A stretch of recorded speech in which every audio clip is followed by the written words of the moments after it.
e ele citava alguns versículos bíblicos e tudo mais. A gente fica naquela, a pessoa é crente ou não é? Mas tudo que você precisa saber está aqui. Então, sendo crente ou não, o pessoal pega o que está na Bíblia, porque são conselhos preciosos e vai fazer o negócio funcionar. Então, não vou conseguir pegar todos, porque se você, por exemplo, só em Provérbios você vai conseguir aprender muito sobre vida financeira na prática, né? De como você trata de empréstimos, como você trata de gerir seus recursos e tudo mais. Trabalha essa questão de caráter, contra a preguiça, etc. Então, ansiedade. Eu vou focar mais nas palavras de Jesus, e esse desenho que eu coloquei aí é um dos que eu gostaria de enfatizar nesse momento, que é Jesus falando sobre a viúva, né, que deu tudo, e o tudo dela eram 2 moedinhas. Então Jesus, ele estava observando as ofertas que estavam sendo feitas, e o nosso Deus, que vê todas as coisas, eu acredito que é um Deus que observa até hoje, ainda que nossa maneira de dar ou de gerir nossos recursos são diferentes, mas nós devemos ter isso em mente. Quando você entende a graça de Deus como foi ministrado, o Evangelho, você entende que Jesus não está olhando só no sentido de esse está certo, esse está errado, mas ele vê o coração. E foi isso que ele enfatizou quando essa mulher deu, não a quantidade, né? Porque a quantidade era muito desproporcional, mas o coração se doando, né, completamente junto com a oferta. Então eu quero tentar seguir mais nessa linha, ainda que eu fale sobre várias coisas, tá? Então eu gostaria de iniciar com uma citação do Catecismo de Westminster. Catecismo, que é um ensinamento programado, ou seja, um compêndio de ensinos. E esse compêndio esse ensino é feito através de perguntas e respostas, né? E a Confissão de Westminster é a confissão que explica bases fundamentais da nossa fé cristã.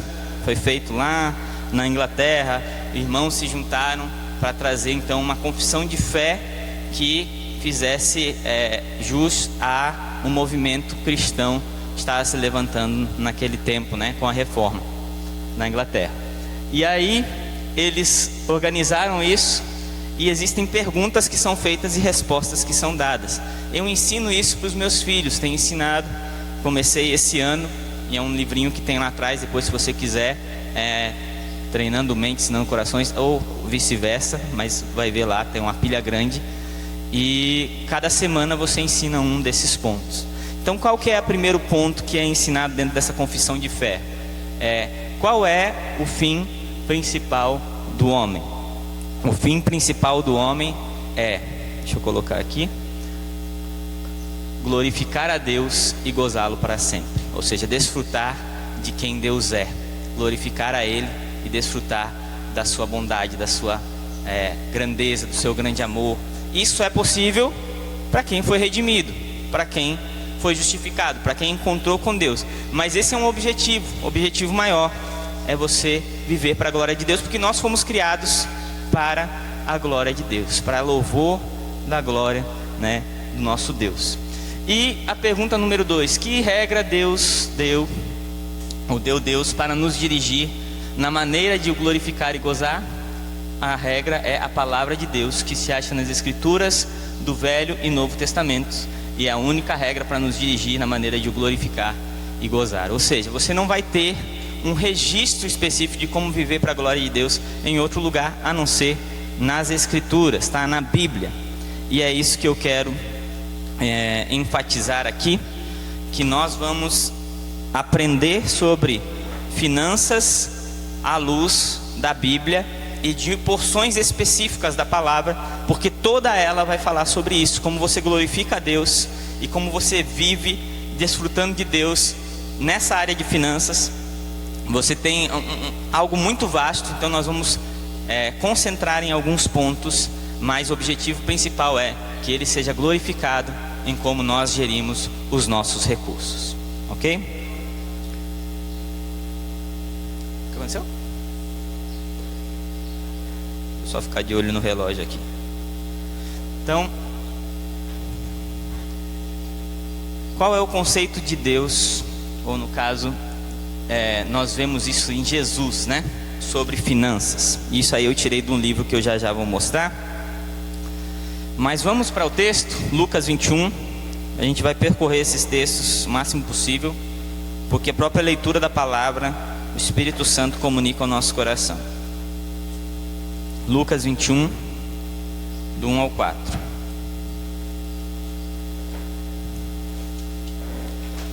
Diz assim: Jesus observava os ricos que colocavam suas contribuições no cofre de ofertas. Viu também uma pobre viúva colocar ali 2 moedas pequenas. Disse: em verdade vos digo que esta viúva pobre contribuiu mais do que todos, pois todos aqueles deram do que lhes sobrava, mas ela da sua pobreza deu tudo o que tinha para o seu sustento.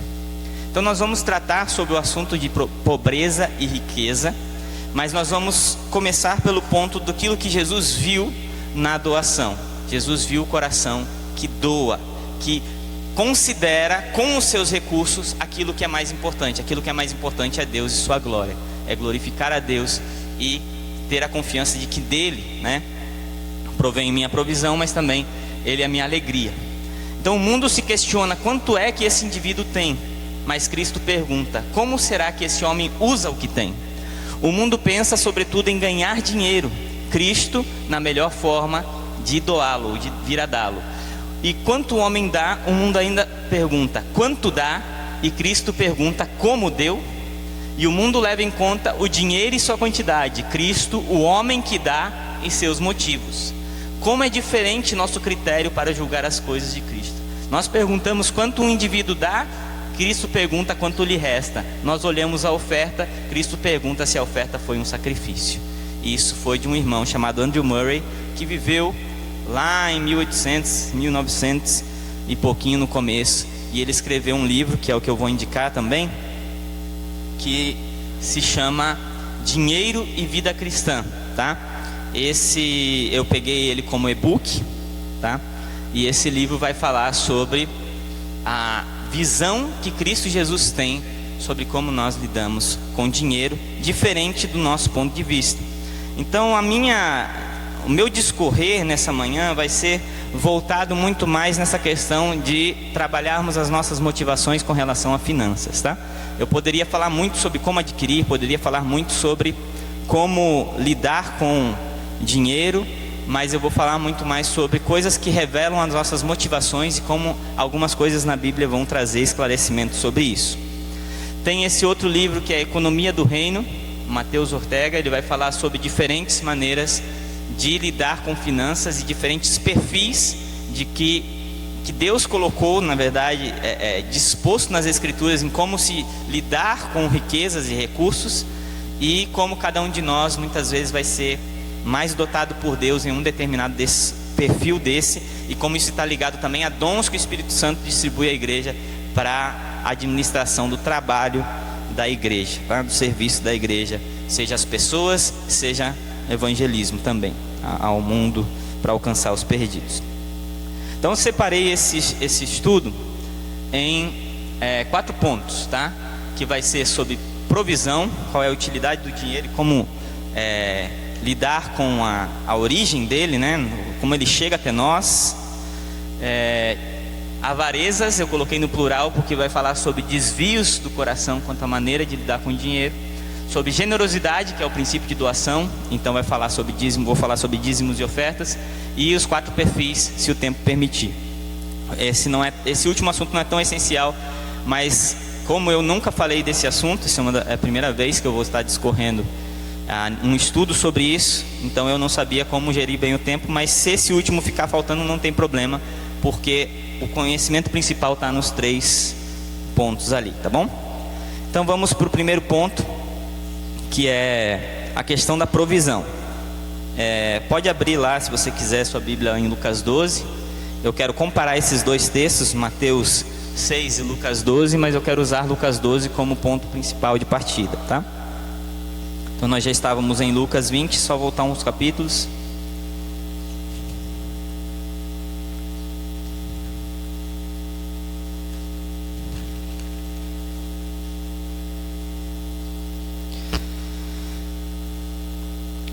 nós temos nesse mesmo contexto de Lucas 12 e Mateus 6, aquele versículo que fala assim: buscar em primeiro lugar o reino de Deus e a sua justiça, e as demais coisas vos serão acrescentadas, tá?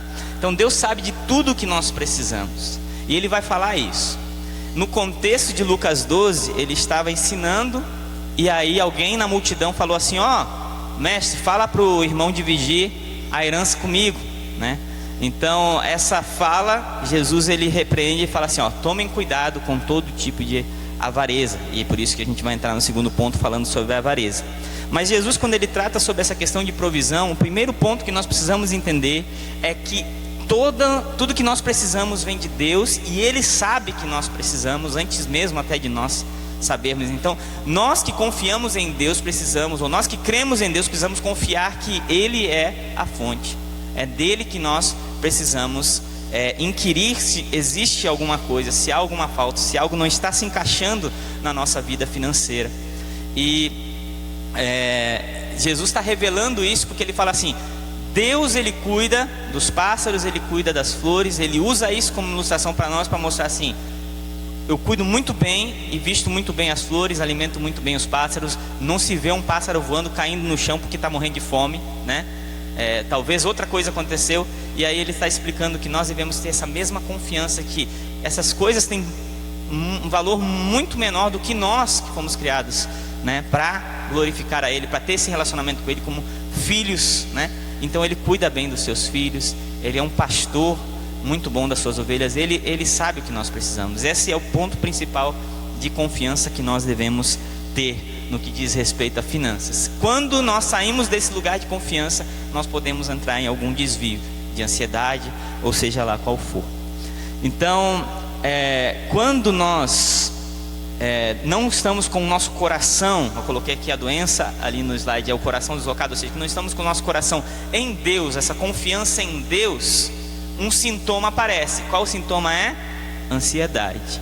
Por isso Ele fala em Lucas 12, no versículo 22, vai dizer assim: disse isso aos discípulos: por isso vos digo, não fiqueis ansiosos quanto à vossa vida, com o que comer, nem quanto ao corpo, com o que vestir. Pois a vida é mais que o alimento, e o corpo mais do que as roupas. Ele não está falando necessariamente aqui de dinheiro especificamente, falando sobre não fique preocupado com o dinheiro, mas está falando com o que você gasta seu dinheiro, né? Que é comida e roupa. Naquele tempo era só isso, né? Aí hoje a gente tem internet, a gente tem parcela da casa, a gente tem um monte de coisa, né?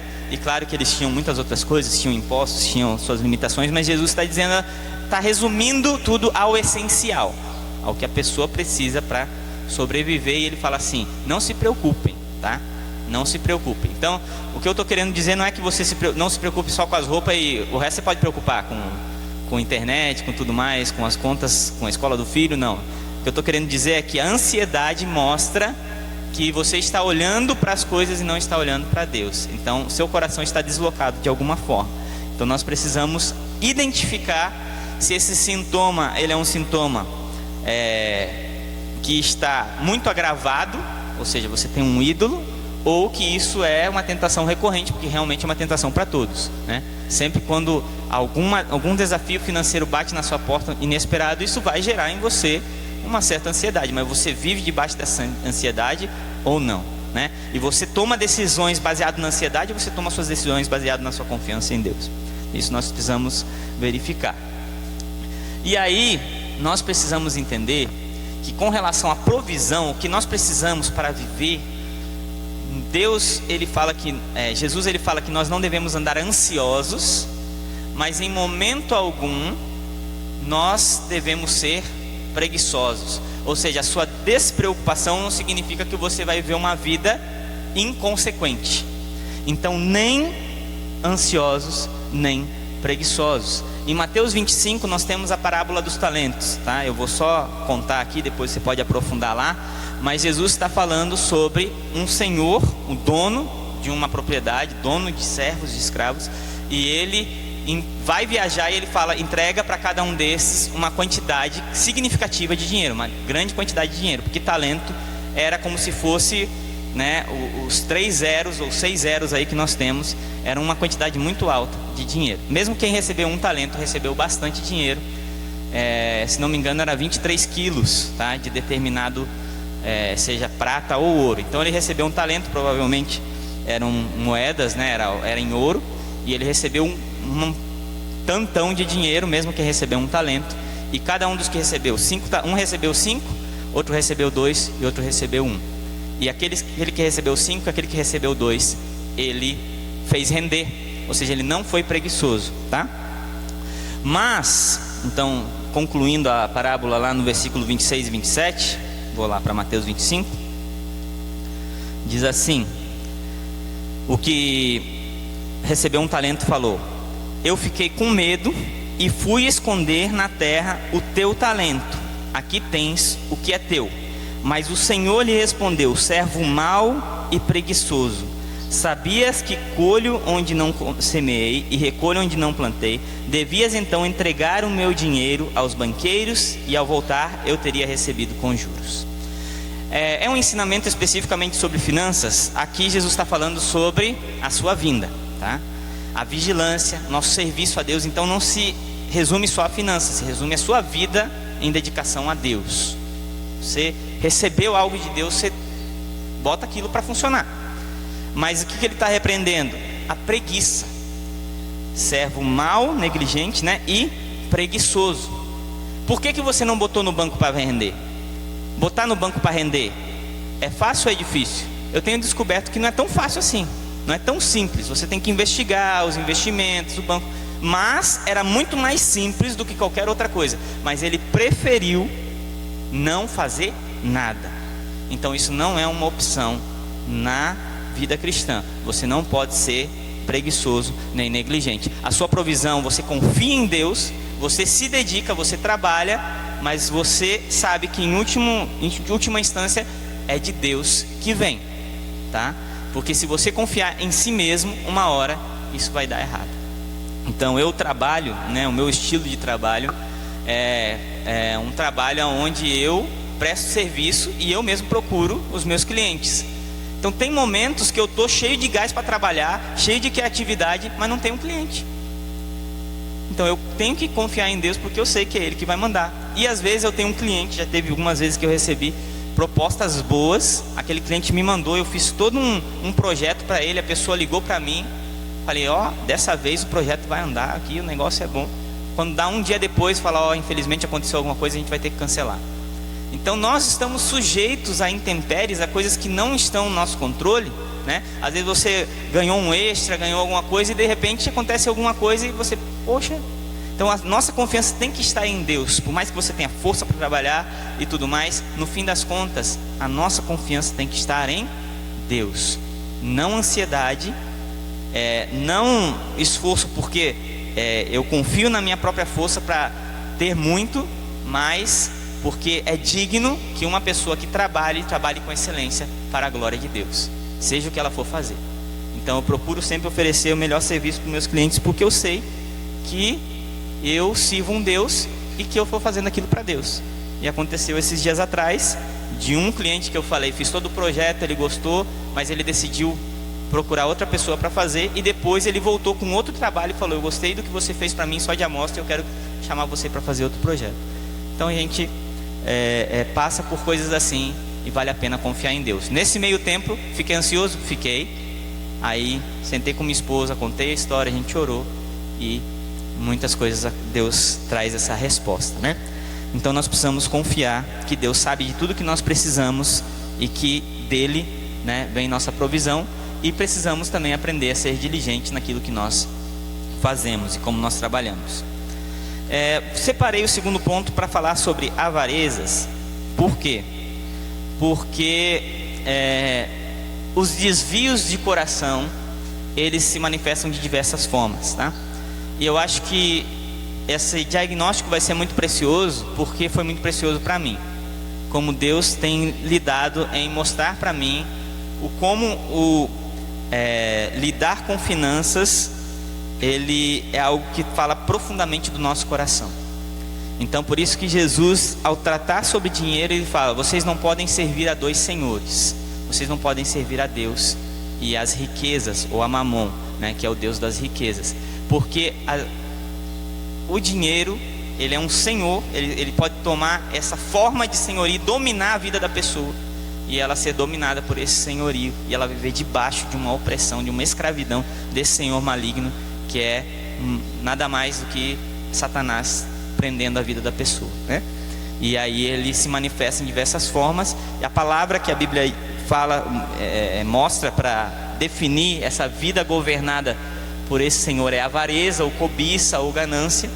E eu peguei diferentes traduções do versículo de Lucas 12:15, porque em 3 versões que eu escolhi aí, ele fala não só da cobiça em si, como uma palavra general, mas fala tipos, ou toda forma de, né? Então, evitai todo tipo de cobiça, está na versão Almeida, século 21. Guardai-vos de toda e qualquer avareza, Almeida, revista atualizada. Guardai-vos da avareza, deixa só uma definição geral, mas a NVT vai falar: guardem-se de todo o tipo de ganância. Então, ganância, avareza, cobiça é você confiar nas riquezas e não confiar em Deus, servir Mamon e não servir a Deus. Não pode servir 2 senhores, você vai desprezar um. Então, se você tem uma expressão de cobiça, é porque você está desprezando Deus, e isso é algo muito sério. Foi falado, né, com relação à ceia, e é a mesma realidade no dia a dia com relação ao bolso, né? Como você usa o seu dinheiro, ou você está honrando a Deus, ou você está desprezando a Deus. E isso é algo que pode se manifestar de diversas formas. Eu não quero que isso seja uma lista de regras, mas que seja uma maneira do Espírito Santo talvez fazer um check-up no seu coração e você avaliar, porque algumas coisas são um pouco subjetivas, tá? Mas vamos lá juntos para ver. Resumindo, aquele balãozinho que eu coloquei embaixo é que as avarezas são diferentes formas de achar que a vida do homem consiste na quantidade de bens que ele possui. A nossa vida consiste nisso? Não. E o que Jesus faz? Ele vai contar uma parábola logo em seguida para mostrar que a vida do homem não consiste na quantidade de bens que possui.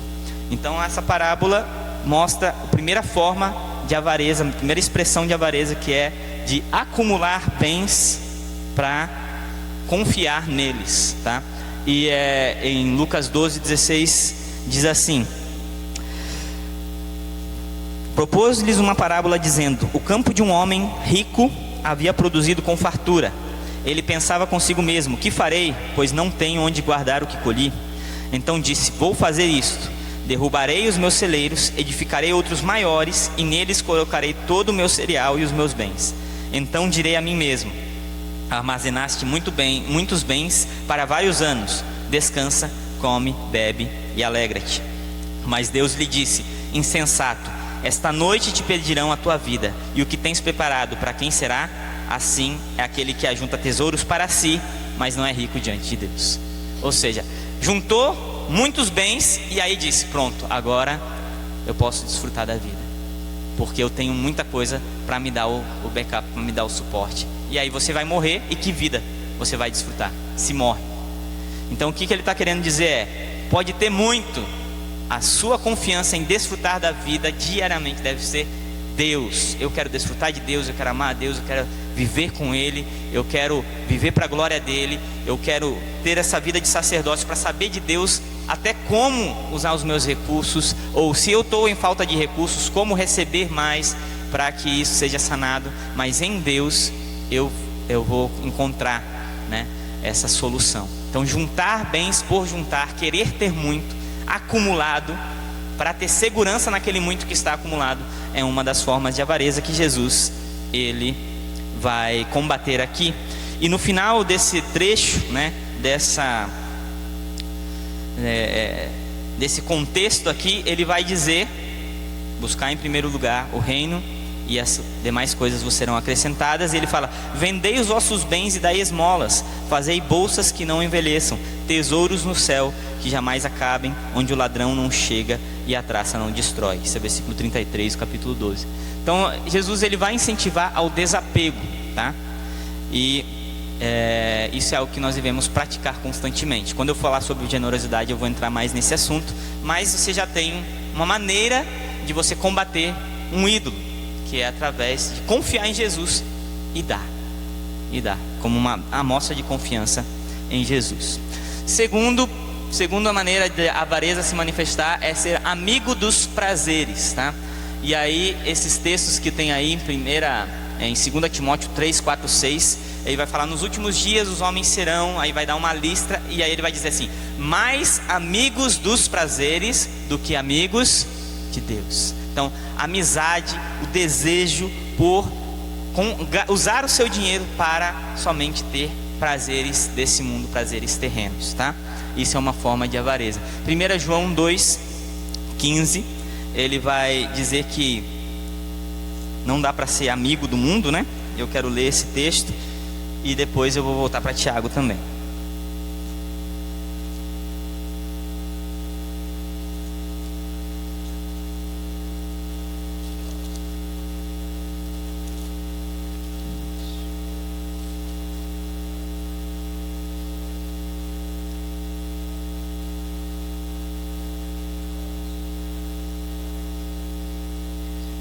Amém. Então, não ameis o mundo, nem o que no mundo há. Se alguém ama o mundo, o amor do Pai não está nele. Esse amor pelo mundo, pelas coisas do mundo, não é você ser cuidadoso com as coisas que você tem, mas é algo muito claro. Tem um lugar para um amor. Ou você serve a Deus ou serve as riquezas, ou você ama um ou ama outro, né? É como o casamento. É uma pessoa que é o objeto do seu amor, é minha esposa. Não dá para dividir isso, porque se eu amo o outro, é porque eu não amo aquele. E é isso que está dizendo aqui. Então, se eu amo o mundo, e é isso que ocupa a minha mente, é isso que ocupa a minha paixão, é isso que move minhas entranhas, então eu estou deixando de experimentar o amor do Pai. E experimentar o amor do Pai é a coisa mais maravilhosa que existe. Mas o objetivo do mundo é que a gente não experimente o amor do Pai. E assim, o amor do Pai não é que a gente não desfrute da vida, e eu vou falar sobre isso, mas o amor de Deus, ele é melhor do que a vida, ele é maior do que tudo, e a pessoa só experimenta se ela realmente de fato, né, deixa uma coisa para segurar a outra. Por isso que quando fala assim, a pessoa recebeu graça para fé em Cristo Jesus, ela recebeu graça para soltar tudo que ela se apega, riqueza, seja o que for, e agarrar Jesus, e não solta mais. Isso é fé salvífica, é você soltar tudo e eu fico só com Jesus. Pode acontecer o que for, eu quero só Jesus. Eu lembro do missionário David Briner, que ele foi conversar com uma das índias que ele estava ministrando, né? Ele tinha um trabalho com os índios, e aí ela falou que tinha um pavor terrível do inferno, mas ela encontrou paz em Deus. E aí ele falou assim: mas a questão do inferno, se Deus quiser te mandar para o inferno, ele falou assim: o que Deus quiser tá bom para mim. O que Ele quiser, eu estou em paz, porque é a vontade dEle. Ela nem ficou assim: ah não, porque eu sei que Ele não vai me jogar. Não, ela falou: o que Ele quiser para mim tá bom. Então ela se apegou tanto a Deus e a alegria dEle. E aí a pessoa que tem isso, ela sabe que Deus não vai jogar, porque Ele ama. Se Ele deu o Filho, né? Então essa confiança em Deus. E aí, como fala assim, não ameis o mundo. O que há no mundo? Desejo da carne, desejo dos olhos e orgulho dos bens ou soberba da vida. Então ele vai falar, o ponto 3 que eu coloquei ali, essa questão da soberba. É uma maneira de você mostrar que você ama o mundo, e uma maneira de expressar a avareza. Você usa de riquezas ou de posição privilegiada, né, para achar que você chegou no lugar em que precisa e que tem segurança, né? A nossa segurança está em Deus. E se Jesus falou que Ele é manso e humilde e mandou aprender dele, então Ele já vai quebrando também essa fortaleza do mundo e essa outra versão de avareza, que eu posso dizer, né, de cobiça, de ganância. Em Tiago, um pouquinho antes, que ele vai dizer com relação à amizade, né? E aí eu acho muito interessante esse texto, porque ele vai falar de onde vêm os problemas, né? E a gente pode se identificar muito com isso no nosso dia a dia, né? Na nossa vida atual. De onde vêm as guerras, as discórdias que há entre vós? Será que não vem dos prazeres que guerreiam nos membros do vosso corpo? Cobiçais e nada conseguis, matais, invejais e não podeis obter, brigais e fazeis guerras, nada tendes porque não pedis, e pedis e não recebeis, porque pedis de modo errado, só para gastardes em vossos prazeres. Infiéis, não sabeis que a amizade do mundo é inimizade contra Deus? Portanto, quem quiser ser amigo do mundo, se coloca na posição de inimigo de Deus. Ele vai dizer que Deus tem ciúmes de nós. Então, muitas vezes, toda oração é respondida, sim, mas tem orações que Deus responde com não, ou que Deus, o próprio silêncio de Deus fala, né?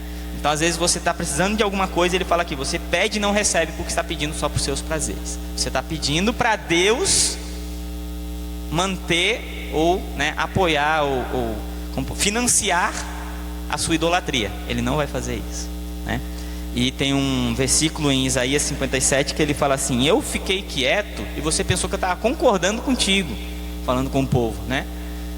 Então, silêncio de Deus não significa que ele está concordando. Então, se Deus está em silêncio, é o quê? Deixa eu ver se ele está concordando ou está discordando. Se ele está quieto, se ele não está respondendo, então eu vou a fundo até saber o que ele realmente quer.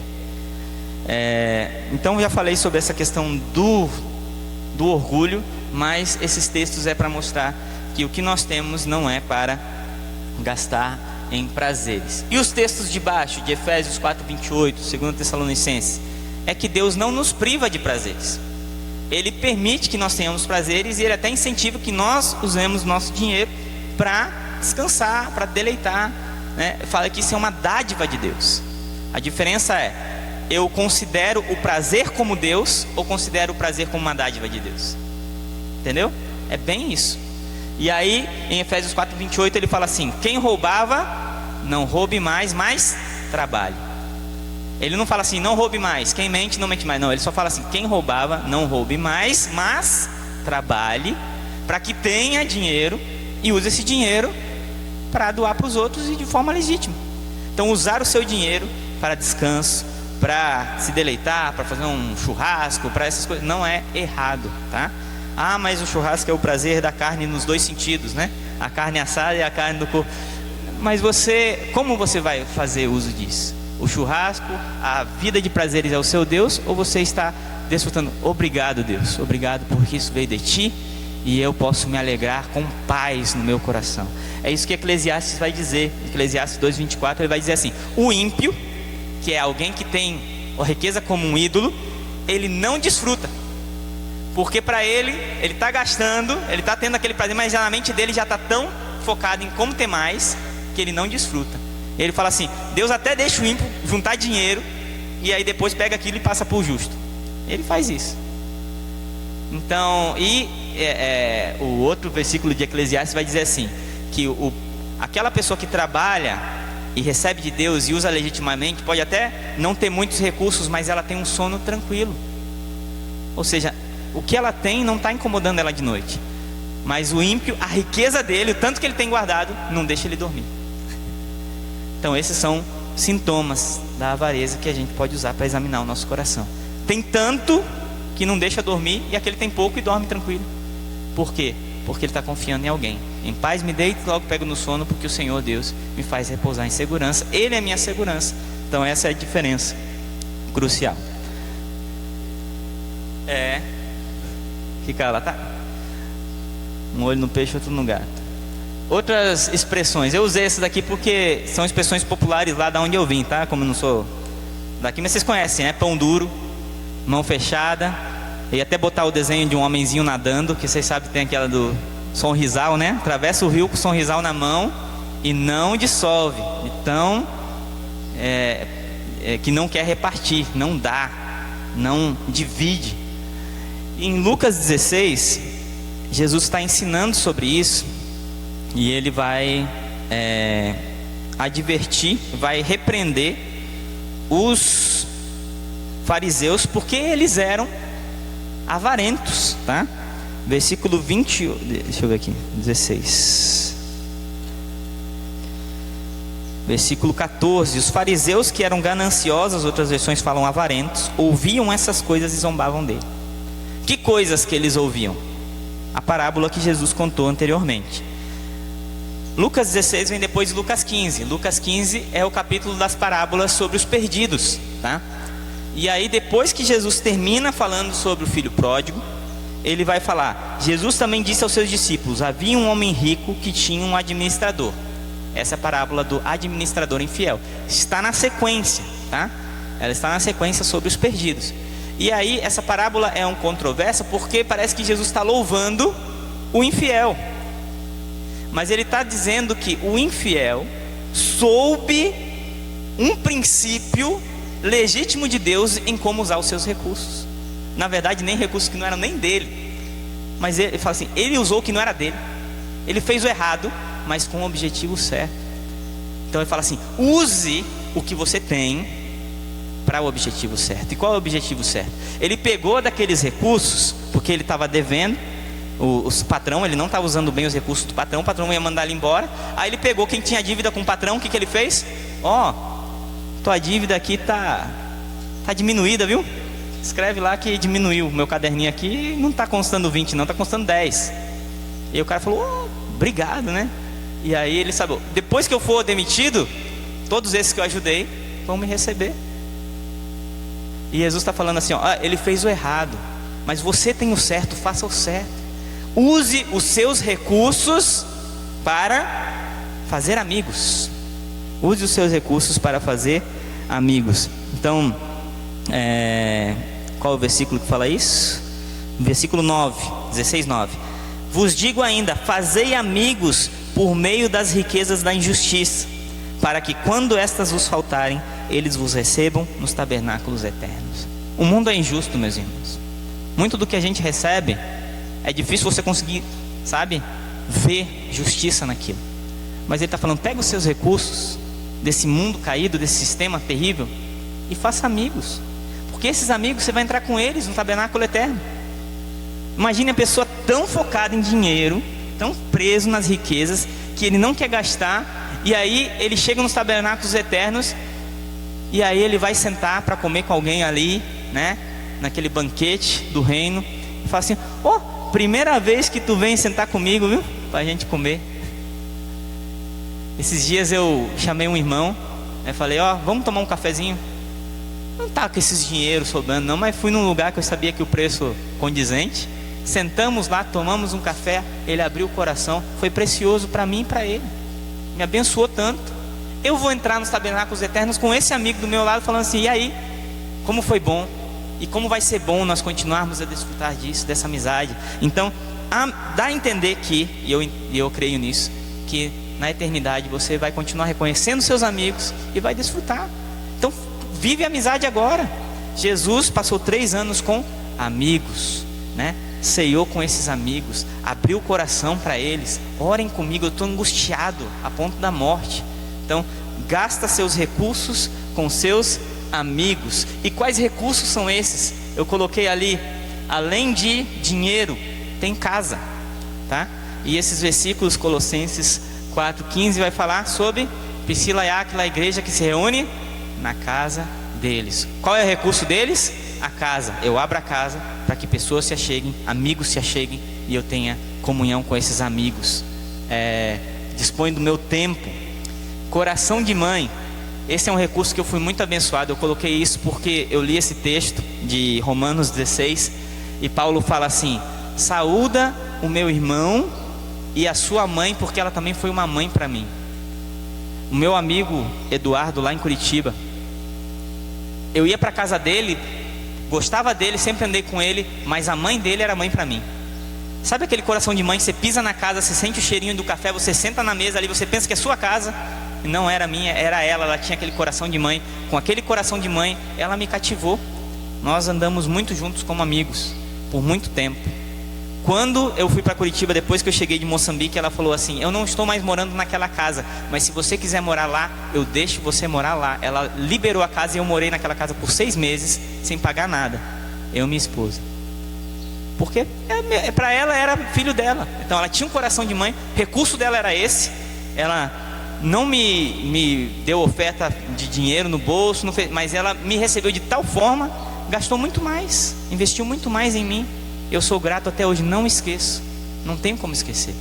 Então você fala assim, poxa, mas eu não tenho muito dinheiro no banco, não tenho para levar fulano para sair. Não, recebe na sua casa. Se você tem um coração de mãe, coração de pai, se você tem esse desejo de se abrir em amizades, investe nisso, porque isso tem valor eterno.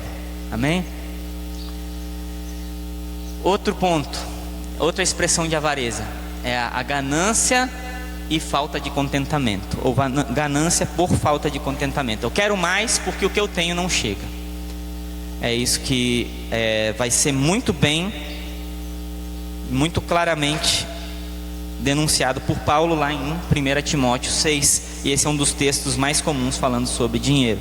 Então 1 Timóteo 6, versículo 6 diz assim: de fato, a piedade acompanhada de satisfação, outras versões diz contentamento, é grande fonte de lucro.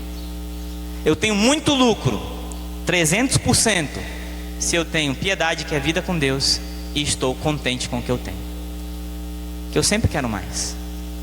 E isso é uma das coisas que eu tenho sempre me policiado, porque o mundo que nós vivemos é um mundo de alguém sempre precisa, você sempre precisa mais. Ele provoca isso. Eu tenho esse celular aqui, tá? Daqui a pouco esse celular começa a travar. Nem era para ele travar, mas é porque sai uma atualização nova. E aí o que eu preciso para ele funcionar? Comprar outro. Preciso comprar outro. Então sempre, isso aqui já foi feito com uma validade. Ele não estragou, mas a validade dele de software já é programada para eu ter que comprar outro ou querer outro melhor. Esses dias o celular da minha esposa estava travando. Ela falou, eu não sei o que está acontecendo aqui. Eu falei, está mandando mensagem que tem que atualizar. Sei lá que atualização fez, só sei que parou de travar. E aí? Não, mas está chato esse celular travado. Mas eu comprei faz pouco tempo. Não, é porque tem que atualizar. Já é programado porque a pessoa querer mais. Eu ficar com isso, contente, tá bom? Não. Foto tá meio assim, o negócio tá meio assim. Tem aquele outro que é mais assado. Então não estou falando que é errado em si o ter, mas estou dizendo que a gente tem que tomar cuidado se você está sendo manipulado para sempre querer mais, sempre estar ansioso por mais, sempre o que tem não está bom. Isso é uma expressão de avareza. Então se você tem contentamento, você tem muito lucro, né? Eu lembro de uma pessoa que estava perto da gráfica, na época que eu trabalhava na gráfica. Eu sempre dava uma ajudinha a ela, dava uma esmola. Ela andava com um filho, parecia coxo e tal. E aí um dia, estava na correria ali, ela falou, moço, eu não comi. Aí eu fui, comprei o lanche dela, ela falou, e o suco? Quando ela falou, e o suco? A mulher não deu nem o obrigado. Não deu o obrigado. E falou, e o suco? Deu vontade de não dar o suco. Aí, só que a mulher que vendia era na porta da gráfica. Eu falei assim, não, pega ali com ela, depois eu acerto. Mas, rapaz, me deu um negócio. Só que, sabe, a gente pode ser esse do suco. Deus deu tanta coisa e fala assim, mas Deus não me deu, Deus não me fez, Deus não me... E o que Ele deu? Então a gente tem procurado ensinar contentamento até nossos filhos. Hoje lá é um obrigado cada almoço. Obrigado mamãe, obrigado. Continue assim, a gente incentiva isso mesmo. E eu falo obrigado às vezes que ele esquece, porque para incentivar que isso é uma dádiva, tem que ter contentamento que eu tenho, né? E aí ele fala, porque nada trouxemos para esse mundo e nada daqui podemos levar, por isso devemos estar satisfeitos se tivermos alimento e roupa. Mas os que querem ficar ricos caem na tentação, em armadilhas e em muitos desejos loucos e nocivos que afundam os homens na ruína e na desgraça. Porque o amor ao dinheiro é a raiz de todos os males, e por causa dessa cobiça alguns se desviaram da fé e se torturaram com muitas dores. Então é uma advertência muito grave. Você quer porque não está contente. Você tem que crescer, ter mais para a glória de Deus. Deus merece que eu sempre dê o meu melhor. E quem dá o melhor, quem é excelente, fala que vai estar com os reis, lá em Provérbios. Ou seja, você vai sempre ser procurado por quem é mais importante, se você presta um bom serviço. É isso que acontece. E às vezes a pessoa é tão, como é que chama? Tão sem gratidão, tão ingrato, tão sem contentamento, que ela não sente motivação de trabalhar, porque acha que o que ela recebe não está bom. E aí ela é um péssimo funcionário, e daí ela vai ser mandada embora, porque ela está trabalhando com o coração ingrato. Então contentamento é algo que combate a ganância. Hebreus 13, 5 e 6 diz assim: contentai-vos com o que tendes, porque ele tem dito, não vos deixarei, de forma nenhuma vos abandonarei. Se você tem Ele com você, e você tem o que tem, tá bom. Se Ele der mais, tá bom. Se Ele tirar, tá bom. Foi esse o tapa na cara, né, que Satanás levou. Satanás falou assim: não, ó, Jó te ama porque você encheu ele de riqueza, deixa eu tirar essas riquezas. Deus falou: vai, tira. Aí quando tirou, falou: nu, saí do ventre da minha mãe, nu, vou retornar. Deus deu, Deus tirou, glória para Ele, tá tudo certo, tá tudo que tá, não perdi nada, não perdi nada. Saiu nu, sem dente, agora já tinha dente e cabelo, ele já tá ganhando, mesmo sem nada. Mas esse trecho é a mesma coisa que Paulo usa aqui. Ele falou: nós não viemos com nada desse mundo e nada podemos levar. Ele usa o mesmo princípio, contentamento. Terminando então esse ponto, eu coloquei o vício das pechinchas, porque essa é uma das formas de ganância. Eu digo que essa é um pouco a ganância do pobre, né? Porque ele não tem dinheiro para comprar as coisas caras, mas tem uma coisa parecida de 20 conto, ele vai lá e compra. E daí tem outra na promoção, e aí tem outra na outra promoção. Não precisa, não está precisando, não é uma necessidade, mas porque está na promoção, vai e compra. Ou seja, eu estou comprando porque eu estou fazendo um bom negócio. Mas é um bom negócio você gastar sem precisar? Não, você está sendo comandado pelo dinheiro, ou pela economia dele. Só que você pensa que está economizando, mas você não precisava nem gastar. E aí você não está economizando, na verdade. Então Provérbios 20:14 diz assim: nada vale, diz o comprador, mas quando sai dali, sai se gabando. Rapaz, que negócio eu fiz, rapaz. Custava 100, eu paguei 50. Precisava não, ficou guardado lá no armário. O que você fez? Gastou 50 em vez de economizar 50. Então, ó, eu falei que tem coisa que foi Deus que chamou meu coração. Esse aqui é o... Tem um demoninho desse no Shopee. Em cada Shopee tem um negócio desse, viu? Cuidado, cuidado, que eu também já comprei um bocado de coisa lá. Eu falei: rapaz, tá aqui, ó, tá na gaveta. Deus me perdoe, porque não precisava. Não precisava. Deus que nos dê graça, amém, irmãos? Continuando, vamos para a questão de generosidade. Vamos falar do certo, não posso só ficar no errado. E olha o tempo. Ótimo.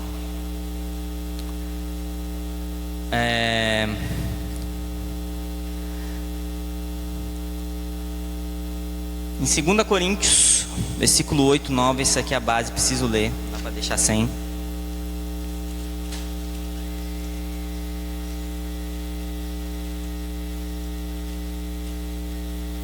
Capítulo 8, versículo 9 diz assim: pois conheceis a graça de nosso Senhor Jesus Cristo, que sendo rico, tornou-se pobre por vossa causa, para que fosseis enriquecidos por vossa pobreza.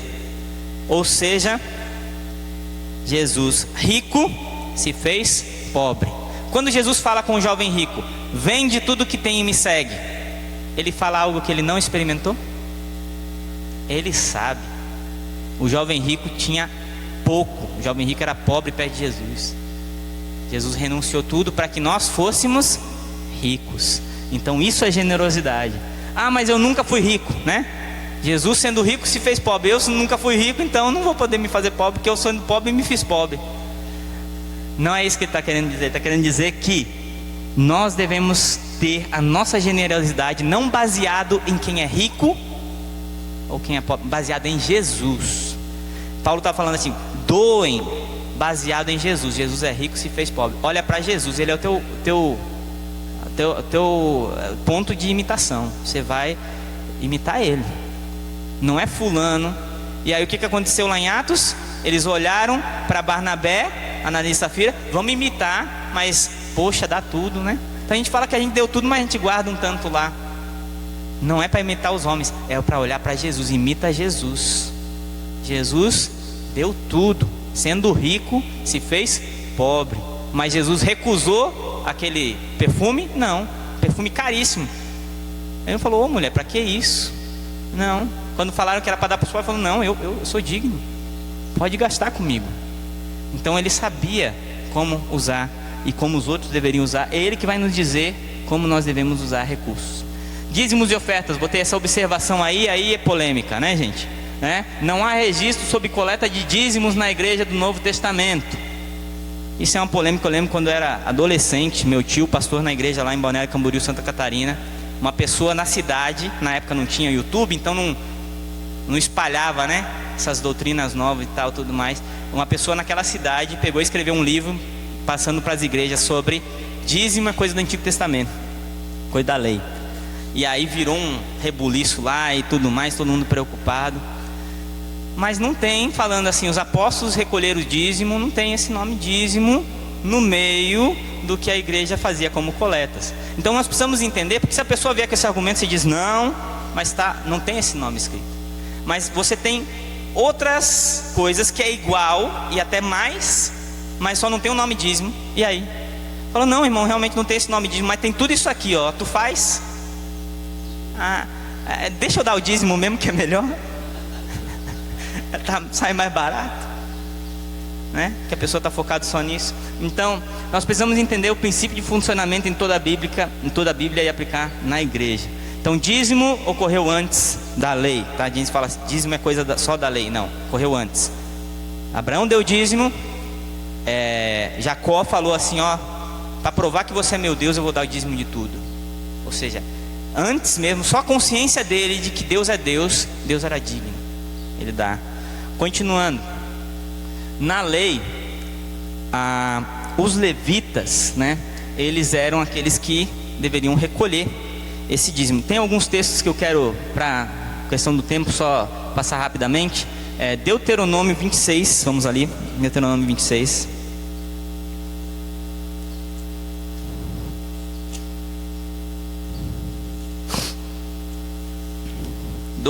Diz assim: quando acabares de separar todos os dízimos da tua colheita, do terceiro ano, que é o ano dos dízimos, tu os darás ao levita, ao estrangeiro, ao órfão, à viúva, para que comam dentro da tua cidade e se fartem. Ou seja, era colhido o dízimo? Sim. Dentro de 3 anos? Como assim? Dentro de 3 anos. Então volta um pouquinho para o 14, Deuteronômio 14, versículo 22. Diz assim: certamente darás os dízimos de todo o produto da tua semente que se recolher do campo a cada ano. Comerás diante do Senhor teu Deus o dízimo do teu trigo, do teu vinho, do vinho novo, do teu azeite, dos primogênitos, das vacas, das ovelhas, no lugar que ele escolher para ali fazer habitar o seu nome, e assim aprenderás a temer o Senhor teu Deus todos os dias. Então, povo era uma comunidade agrária baseada na plantação. Todo ano tem colheita X. Planta uma vez por ano, planta trigo em determinada época, planta cevada em determinada época, planta frutas em determinada época, né? Colhe-se em determinada época. Então, anualmente se recolhia, tirava o dízimo e dava. Por quê? Uma vez por ano? Porque se fazia o balanço geral uma vez por ano. Mas tinha dízimo anualmente, juntava no primeiro ano, no segundo ano, quando chegava no terceiro ano, que juntava tudo, pegava tudo aquilo que juntou, levava para a administração dos levitas, e eles diziam como você ia usar. Você tinha oportunidade de também desfrutar daquilo, mas era principalmente para os necessitados e para os levitas sacerdotes, para que eles tivessem o que comer e ser sustentado também, ainda que eles tinham suas propriedades do campo. Então, uma sociedade agrária funcionava dessa forma com os seus dízimos. Proporcionalidade, dízimo é 10%, e regularidade, ou seja, um período específico, de ano em ano, depois de 3 aí juntava, aí daí de 3 em 3 distribuía, e assim sucessivamente. Deu para entender? Então esse era o princípio no Antigo Testamento.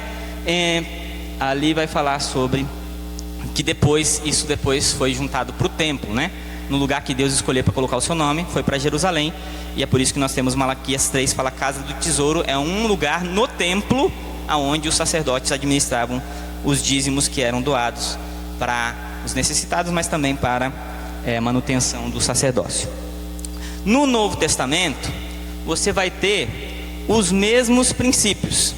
Primeiro que Jesus falou para os fariseus: vocês dão dízimo da hortelã, do endro e do cominho, mas esquecem a misericórdia, né, a graça, e fala assim, vocês esquecem das coisas principais. Mas ele fala, eu quero que vocês façam tanto um quanto o outro. Ele não diz disso, deixa o dízimo e dá só a misericórdia. Ele falou, deve fazer uma coisa e também outra, faz os dois. Ali é ainda os judeus, ainda era focado no templo. Quando começa a igreja, você vai ter contribuições na igreja. Em Atos 4 fala que todos tinham tudo em comum, e aqueles que vendiam as suas propriedades, né, muitos vendiam tudo e davam aos pés dos apóstolos. Esse momento aconteceu isso. Em outro momento não fala que as pessoas continuaram vendendo tudo, mas que elas continuaram entregando aos apóstolos ou aos líderes as suas contribuições. Em Atos 11, versículo 27, esse é importante porque vai juntar vários ensinamentos aí. O dos dons, por exemplo, né? Teve profetas, e pela profecia deu-se a entender que existiria uma fome na região da Judéia, mas esses profetas, ministrando lá em Antioquia. E aí, quando eles perceberam essa comunicação de Deus, um dos usados foi o profeta Ágabo, eles falaram assim, versículo 28. O Espírito falou que haveria uma fome em todo o mundo, que ocorreu no tempo de Cláudio, e os discípulos, cada um conforme as suas posses, resolveram enviar ajuda aos irmãos que habitavam na Judéia. E assim fizeram, enviando aos presbíteros pelas mãos de Barnabé e Saulo. Então juntaram recursos e enviaram para os irmãos da Judéia.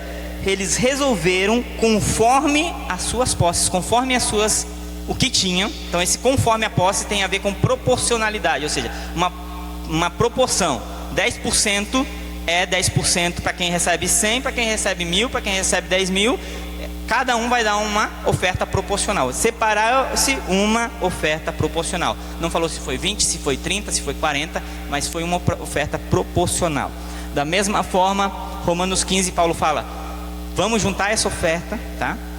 Proporcional, para que eles fizeram isso, juntaram uma oferta e eu levei para os irmãos em Jerusalém.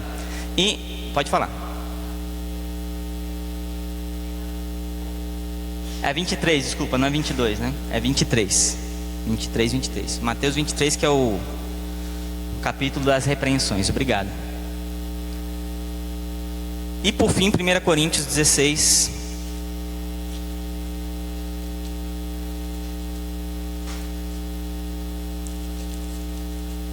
Versículo 1 a 4 diz assim: quanto à coleta para os santos, fazei também o mesmo que ordenei às igrejas da Galácia. No primeiro dia da semana, cada um de vós separe o que puder de acordo com o seu ganho, e guarde, para que não se façam coletas quando eu chegar. E quando eu chegar, enviarei com carta de recomendação os que aprovardes, para levarem a vossa contribuição para Jerusalém. E se convier que eu também vá, eles irão comigo. Ou seja, tinha uma coleta por uma necessidade específica. Ele falou: junta, primeiro dia da semana, junta esse valor. Então tem um período específico, junta naquele dia específico, de acordo com as suas posses, e vai ser feita essa entrega dessa oferta para o seu objetivo específico. Ou seja, tem uma oferta, tem uma coleta que é proporcional, que é em um período específico, ela tem todas as mesmas características, só não tem o nome de dízimo. O que isso me faz entender? Que não tem nada de errado em você estabelecer essa proporção dentro da sua convivência de aliança na igreja. Lá nós estabelecemos dízimo, sim, dá 10%, mas sempre encorajando que 10% seja o mínimo da sua proporcionalidade, que você aumente, né?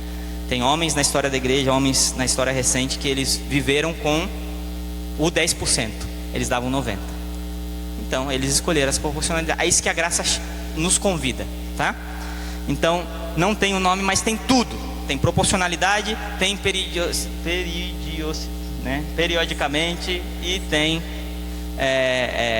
que ser algo contínuo, né? Então você não tem problema nenhum em você estabelecer isso dentro do seu convívio de aliança. Como igreja, lá em feira a gente coloca 10%, que é o mínimo para os irmãos, né? Pode dar muito mais, e o objetivo é esse. Então, por fim, para que serve? Para o sustento dos ministros. Tem esses textos, depois vocês podem investigar. Tudo que era coletado na igreja era para sustento dos ministros, dos necessitados, órfãos, viúvas, que também eram ajudados pela igreja. Mesmo objetivo do antigo, só que dentro do contexto do novo, da realidade da igreja. Mesma coisa. Então é algo adaptável, né? Não tinha Pix naquela época, hoje tem. Então você vai adaptando de acordo com o que você tem como realidade sua, mas a doação deve existir sempre, tá? E por fim, então, eu não vou falar sobre esses pontos profundamente, mas eu quero dizer que surgiu-se na história da igreja alguns umas formas de entender, encarar o uso dos recursos como certo e errado. E aí alguns pensavam que ser rico era errado. Já outros diziam que não, você pode ser rico, mas você tem que saber como você administra essa riqueza. E alguns diziam não é nem ser rico nem ser pobre, né? Mas é você ter igualdade, né? Ou seja, você trabalhar com justiça social. E outros diziam não é tanto um quanto o outro, mas com mordomia. Ou não, você tem que abrir mão e ser pobre e só viver de demonstrar sua compaixão. Então cada um desses você vai ter uma resposta em Agostinho, que vai dizer assim: retenhamos as riquezas para boas obras, ou quer distribuamos aos pobres, devemos atribuir nossas boas obras à graça de Deus, e não à nossa força de vontade. Ou seja, tudo que você vai fazer, como você vai lidar com isso, você atribui para a glória de Deus. E tem perfis diferentes. Tem pessoas que têm um chamado à abnegação, tem outros que têm um chamado à mordomia, tem outros que têm um chamado à generosidade. Ela não faz esforço para enriquecer, enriquece muito e dá muito. Nós vivemos muitas vezes em Moçambique suportados por uma pessoa desse tipo. Ele era tão rico, que às vezes ele mandava dinheiro e o líder da missão falava assim: ó, não tenho com que gastar esse dinheiro, não sei o que eu vou fazer. Fala, não, mas receba aí. E aí ele foi um dia visitar, e sabe o que ele fez? Andou lá no meio de todo mundo, igual todo mundo. Sentou no chão, brincou com as crianças, comeu frango que não estava bem assado, não fez cara feia, tá ótimo. Gente igual todo mundo, mas não fazia esforço para ficar rico. Então Deus deu essa graça da generosidade para ele, ele dava mesmo com vontade, e assim por diante. Terminei por aqui, meus irmãos, e aí vou abrir para perguntas. Se alguém tem alguma colocação para fazer, fique à vontade.